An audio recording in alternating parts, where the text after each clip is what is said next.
Hello, boys and girls. For this science activity, you are going to be practicing using your knowledge of the different motions. For this activity, you are going to first make a prediction on how you think your toy will move, and then you're going to record your prediction by finishing the sentence below. It says, I think my toy will move in a...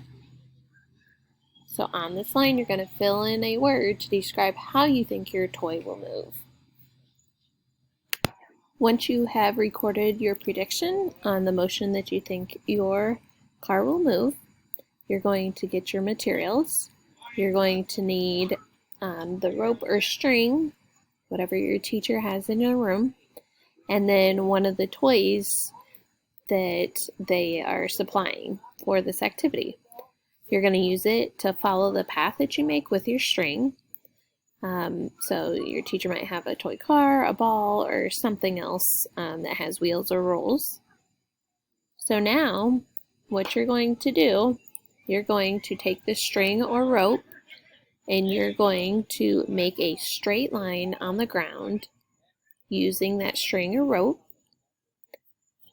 Next, you're going to take that toy that you have and you're going to make it follow that straight line that you made with your string. Once you have done that, now you're going to make a zigzag line on the ground using the rope or string. And then you're going to take that same toy and you're going to move it now along the zigzag line.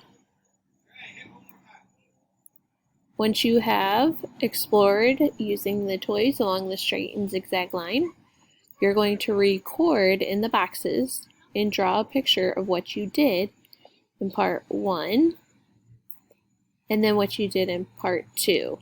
So part 1 was the toy going along the straight path. Part 2 is the drawing showing the toy going in a zigzag. Take your time, add the details to show the straight and zigzag line. Now at the bottom on these lines, you're going to write 2 sentences to describe the ways your toy moved.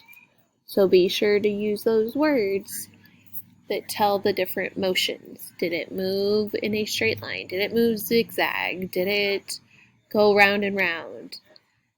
What path did it take in order to follow the string or rope?